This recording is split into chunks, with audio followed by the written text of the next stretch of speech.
Hi friends, ఒకే అంశానికి సంబంధించి ఒక్కరోజు తేడాతో రెండు తెలుగు రాష్ట్రాల్లో ఒక వార్త అయితే రావడం జరిగింది. అదే పింఛన్లకు సంబంధించిన వార్త. ఇటు తెలంగాణకు సంబంధించి త్వరలో కొత్త పింఛన్లని అర్హుల జాబితా సిద్ధం చేయాలని కలెక్టర్లకు ప్రభుత్వం ఆదేశాలు పంపినట్టుగాను, జూలై నెలలో కొత్త పింఛన్లకు దరఖాస్తులు తీసుకుంటామని 6 లక్షల వరకు దరఖాస్తులు వస్తాయని, నెలకు 250 కోట్ల రూపాయల మేర అదనపు భారం ప్రభుత్వంపై పడుతుందని తాజాగా రెండు రాష్ట్రాలకు సంబంధించి పింఛన్ల సమాచారం అయితే వచ్చింది. ఈ రెండు వార్తలు కూడా ఈనాడు పేపర్లోనే రావడం జరిగింది. ఈనాడు పేపర్లో వచ్చిన వార్త సారాంశం ప్రకారం ఇది వాస్తవమైన వార్తే. ఇటు తెలంగాణ ప్రభుత్వం, ఇటు ఆంధ్రప్రదేశ్ ప్రభుత్వం పింఛన్లకు సంబంధించి ఏ విధమైన నిర్ణయం తీసుకున్నాయి, కొత్తగా పింఛన్లకు దరఖాస్తు చేసుకోవాలనుకుంటే ఎలా చేసుకోవాలి, అలాగే దివ్యాంగులై సదరం సర్టిఫికెట్ చేతబట్టుకుని కొత్త పింఛన్కు ప్రభుత్వం దరఖాస్తు ఎప్పుడు తీసుకుంటుందా అని వేచి ఉన్నవారు, అలాగే 6,000 పింఛన్ తీసుకుంటూ 15,000 రూపాయల పింఛన్ కోసం మెడికల్ సర్టిఫికెట్ తీసుకుని కూడా పింఛన్ల దరఖాస్తు కోసం వేచి ఉన్న వారికి ప్రభుత్వం నోటిఫికేషన్ ఇచ్చేంత వరకు ఆగకుండా ఈ పింఛన్కు దరఖాస్తు చేసుకునే అవకాశం ఉంది. దానికి సంబంధించి పూర్తి సమాచారాన్ని నేను మీకు ఈ వీడియోలో అయితే తెలియజేస్తాను. ముందుగా తెలంగాణ, ఆ తర్వాత ఆంధ్రప్రదేశ్కు సంబంధించిన దివ్యాంగులు, వృద్ధులు, వితంతువులు కొత్త పింఛన్ల కోసం దరఖాస్తు ఫారాన్ని ఏ విధంగా రాయాలి, ఏ పత్రాలు సమర్పించాలి తదితర పూర్తి సమాచారం నేను మీకైతే ఇప్పుడు తెలియజేస్తాను. ముందుగా తెలంగాణ ప్రభుత్వం గడిచిన 4 ఏళ్లుగా రాష్ట్రంలో కొత్త పింఛన్లు మంజూరు కాలేదు. దీంతో లక్షల సంఖ్యలో పెన్షన్ల దరఖాస్తులు అనేవి పెండింగ్ లో ఉన్నాయి. గత బీఆర్ఎస్ ప్రభుత్వమైనా, ఇప్పుడు కాంగ్రెస్ ప్రభుత్వమైనా ఆన్లైన్లో తీసుకున్న దరఖాస్తులైనా మొత్తంగా 10 లక్షల వరకు ఉండగా, ఈ పింఛన్లకు సంబంధించి ముందుగా ఎవరైతే వితంతు పింఛన్లను మంజూరు చేయాలని తెలంగాణ ప్రభుత్వం నిర్ణయించింది. అదేవిధంగా భర్త చనిపోయి ఈ భర్త పింఛన్ను భార్యకు ఇచ్చే విధంగా స్పౌజ్ పెన్షన్లను మంజూరు చేయాలని కూడా నిర్ణయించింది. అదేవిధంగా వృద్ధాప్య, దివ్యాంగ పింఛన్ దరఖాస్తు చేసుకున్న వారి దరఖాస్తులన్నీ పరిశీలించి అర్హుల జాబితాను పంపించాలని ప్రభుత్వం అయితే చెబుతూ ఉండగా, చాలా మంది పింఛన్లకు దరఖాస్తు చేసుకోలేదు. అంటే కొత్తగా వైకల్యం వచ్చి ఆ తర్వాత వారు సదరం సర్టిఫికెట్ తెచ్చుకొని ఆ సమయానికే ప్రభుత్వం దరఖాస్తులు తీసుకునే ప్రజాపాలన సమయం గడువు ముగిసిపోవడం, మీ సేవలో దరఖాస్తులు తీసుకోకపోవడం వల్ల చాలా మంది దరఖాస్తు చేసుకోలేదు. అలాగే భర్తలు చనిపోయి వితంతులైన వారు కూడా ఇంకా ప్రభుత్వం దరఖాస్తులు ఎప్పుడు తీసుకుంటుందా అని వేచి ఉన్నారు.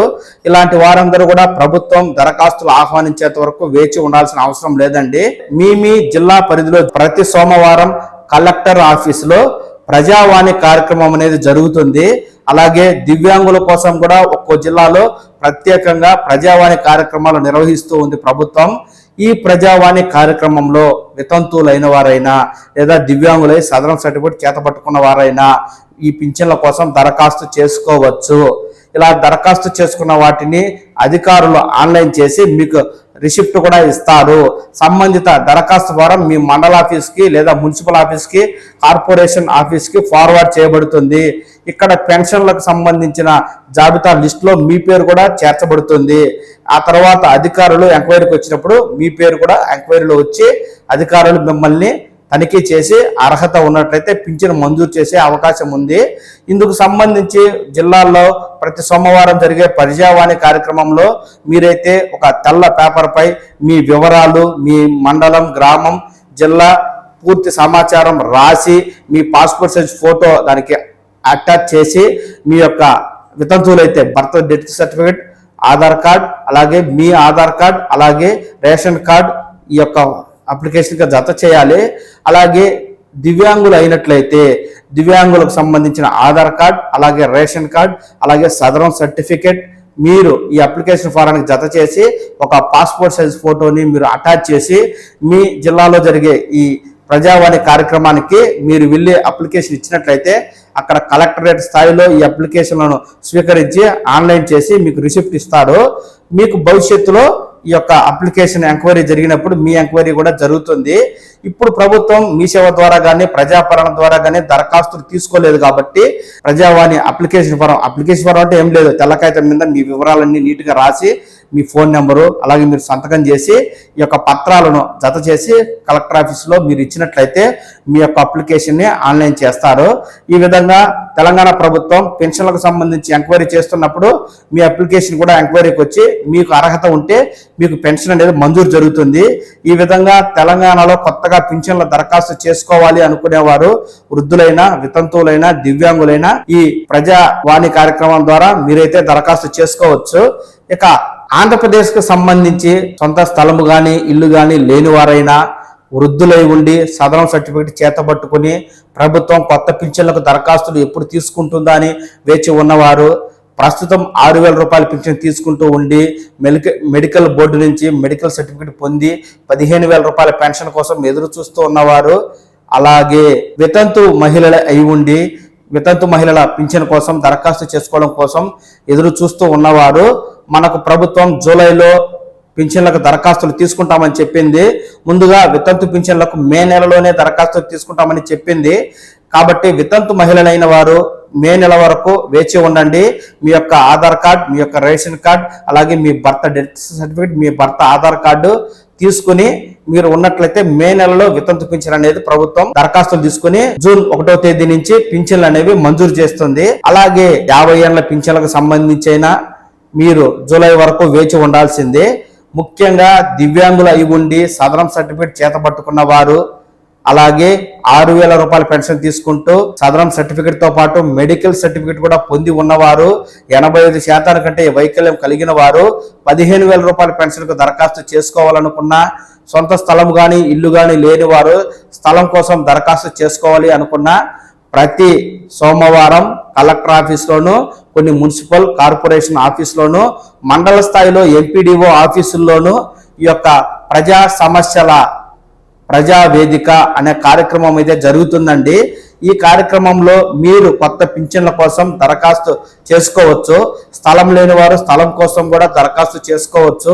ఈ విధంగా ఇచ్చిన దరఖాస్తు ఫారాలను సంబంధిత ఎంపీడీఓ ఆఫీసులు, మున్సిపల్ ఆఫీసులు, కార్పొరేషన్ ఆఫీసులు, ఒకవేళ కలెక్టరేట్ ఆఫీసులో జరిగే ప్రజావాణి ప్రజా సమస్యల ప్రజా వేదికలో మీరు దరఖాస్తు ఇస్తే ఆ దరఖాస్తులన్నీ ఆన్లైన్ చేయబడతాయి.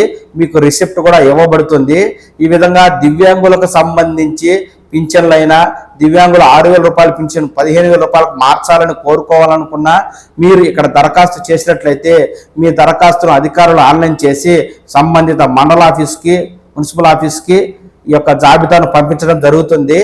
జూలై నెలలో పింఛన్లకు దరఖాస్తులు ప్రభుత్వం తీసుకుంటుంది కాబట్టి ఆ దరఖాస్తులతో పాటే ఈ దరఖాస్తులను ప్రభుత్వం స్క్రూనిటీ చేసి అర్హత కలిగిన వారికి, దివ్యాంగులైన వారు 6,000 పెన్షన్, 15,000 రూపాయల పెన్షన్ పొందే అవకాశం ఉంటుంది. ఇది ఏప్రిల్ చివరికి వచ్చింది కాబట్టి మే, జూన్, జూలై దాదాపు 2 నెలలు ఆగినట్లయితే కొత్తగా దివ్యాంగులకైనా లేదా వితంతువులకైనా వృద్ధాప్య పెన్షన్ అయినా దరఖాస్తులు ప్రభుత్వం తీసుకుంటుంది. ఒకవేళ దివ్యాంగులైన వారు సదరం సర్టిఫికేట్ చేతబట్టుకున్న వారు మేము దివ్యాంగ పింఛన్లకు దరఖాస్తు చేసుకోవాలి అనే ఆసక్తి ఉన్నట్లయితే పంచాయతీ పరిధిలో ఉంటే మీ ఎంపీడీఓ ఆఫీసు, మున్సిపల్ పరిధిలో ఉంటే మున్సిపల్ ఆఫీసు, కార్పొరేషన్ పరిధిలో ఉంటే కార్పొరేషన్ ఆఫీసులోను, లేదా జిల్లా స్థాయిలో జరిగే కలెక్టర్ ఆఫీసులో ప్రజా సమస్యల పరిష్కార వేదికలో మీరు దరఖాస్తు చేసుకోండి. దివ్యాంగులైన వారు మీ ఆధార్ కార్డ్, అలాగే రేషన్ కార్డ్, మీ యొక్క సదరన్ సర్టిఫికెట్ని ఈ యొక్క అప్లికేషన్ ఫారం అంటే వైట్ పేపర్ పై నీట్గా మీ వివరాలు రాసి, మీ సమస్యను రాసి, మీకు పింఛన్ కావాలని కోరుకొని మీ సంతకం చేసి కింద ఫోన్ నెంబర్ రాసి మీ యొక్క పాస్పోర్ట్ సైజ్ ఫోటోను దానికి అటాచ్ చేసి ప్రజా సమస్యల పరిష్కార వేదిక కార్యక్రమంలో మీరు ఇచ్చినట్లయితే మీ అప్లికేషన్ ఆన్లైన్ చేయబడుతుంది.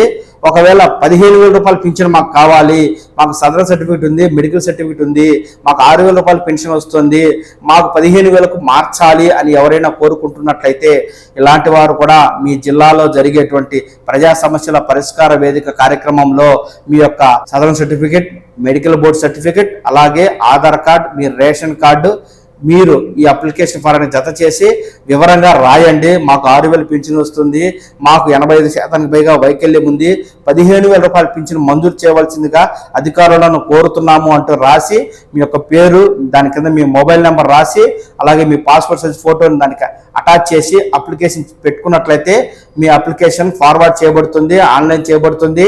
అధికారులు పెన్షన్లకు సంబంధించి ఎంక్వైరీ చేసేటప్పుడు ఆ లిస్టులో మీ పేరు కూడా వస్తుంది.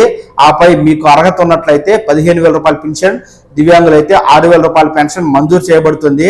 మనకు జూలై నెలలో కొత్త పింఛన్లకు ప్రభుత్వం దరఖాస్తులు తీసుకుంటాము అని చెబుతుంది కాబట్టి అంతవరకు వేచి ఉండి మీ గ్రామ సచివాలయ పరిధిలో దరఖాస్తు చేసుకోవాలి అనుకుంటే చేసుకోవచ్చు. లేదు మేము మా కలెక్టర్ ఆఫీస్లో ప్రజా సమస్యల పరిష్కార వేదిలోనే దరఖాస్తు ముందుగానే చేసేసుకుంటాము అంటే అప్పుడు కూడా మీరు దరఖాస్తు చేసుకోవచ్చు. మీ దరఖాస్తు ఆన్లైన్ చేయబడి అది మీ సంబంధిత పంచాయతీ అయితే పంచాయతీకి, మున్సిపల్ అయితే మున్సిపల్ ఆఫీసులకి వచ్చి అక్కడ దరఖాస్తుల లిస్టులో మీ పేరు కూడా భద్రంగా ఉంటుంది. ఆ పైన మీరు పింఛన్లను వెరిఫికేషన్ చేయించుకొని పొందే అవకాశం ఉంటుంది. ప్రభుత్వం దరఖాస్తులు తీసుకునేంత వరకు వేచి ఉండకుండా ముందుగానే దరఖాస్తు చేసుకోవాలి అనుకున్న వారికి ఈ ప్రజా సమస్యల పరిష్కార వేదిక అనేది ఒక చక్కని వేదిక. స్థలం లేని వారైనా స్థలానికి దరఖాస్తు చేసుకోవచ్చు, లేదంటే మీరు పెన్షన్లకు దరఖాస్తు చేసుకోవచ్చు. వితంతు పింఛన్లైనా, వృద్ధాప్య పింఛన్లైనా, దివ్యాంగ పింఛన్లైనా, ఈ మెడికల్ పింఛన్లకైనా దరఖాస్తు చేసుకున్నట్లయితే మీ దరఖాస్తులను ప్రభుత్వం ఖచ్చితంగా పరిష్కరిస్తుంది. మీకు అర్హత ఉన్నట్లయితే పింఛన్లు అయితే ఇస్తుంది. కాబట్టి ఈ విషయాన్ని దృష్టిలో ఉంచుకొని దివ్యాంగులైన వారు, వృద్ధులైన వారు, వితంతువులైన వారు మీరు ఈ తెలంగాణలో అయితే ప్రజావాణి కార్యక్రమం, ఆంధ్రప్రదేశ్లో అయితే ప్రజా సమస్యల పరిష్కార వేదికను సద్వినియోగం చేసుకొని మీరైతే దరఖాస్తులు చేసుకోండి. ప్రభుత్వం తెలంగాణలో కొత్త పింఛన్లకు దరఖాస్తులు తీసుకోవడం లేదు, ఇప్పటికే ఉన్న పింఛన్లను మాత్రమే పరిశీలిస్తూ ఉంది. అలాగే ఆంధ్రప్రదేశ్ ప్రభుత్వం కొత్త పింఛన్లకు జూలై నెలలో దరఖాస్తులు తీసుకుంటామని చెబుతూ ఉంది. కాబట్టి అంతవరకు వేచి ఉండేవారు వేచి ఉండండి, లేదంటే ముందుగానే ఇక్కడ దరఖాస్తు చేసుకోండి.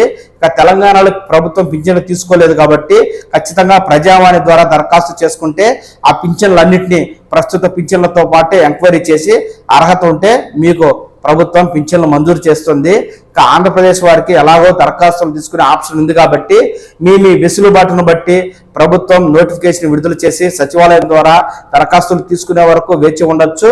లేదంటే ముందుగానే మీరు మీ సంబంధిత MPDO office, municipal office, corporation office, లేదంటే జిల్లా స్థాయిలో జరిగే కలెక్టర్ ఆఫీస్లో ప్రజా సమస్యల పరిష్కార వేదికలో దరఖాస్తు చేసుకున్నట్లయితే మీ యొక్క దరఖాస్తు అక్కడ అధికారులు ఆన్లైన్ చేసి భద్రపరుస్తారు. ప్రభుత్వం పింఛన్లకు వెరిఫికేషన్ చేసేటప్పుడు మిమ్మల్ని వెరిఫికేషన్ చేసి అర్హత మేరకు 4,000, 6,000, 10,000, 15,000 రూపాయల పెన్షన్ అయితే ప్రభుత్వం మీకు ఇస్తుంది. కాబట్టి ఈ ప్రభుత్వం ఇచ్చేటువంటి గ్రీవెన్స్ను మీరు సద్వినియోగం చేసుకోండి. ఎన్టీఆర్ భరోసా అయినా, ఆసరా పెన్షన్లు అయినా ప్రభుత్వం ఎలాంటి తాజా అప్డేట్ ఇచ్చినా ఆ సమాచారం ఎప్పటికప్పుడు నేను మన పవన్ టాక్స్ తెలుగు ఛానల్ ద్వారా మీకు తెలియజేస్తాను. మీరు ఎప్పటికప్పుడు ఈ సమాచారాన్ని ఈ ఛానల్ ద్వారా చూసి తెలుసుకుంటూ ఉండడం కోసం వెంటనే ఈ ఛానల్ని లైక్ చేసి సబ్స్క్రైబ్ చేసుకోండి. నమస్కారం.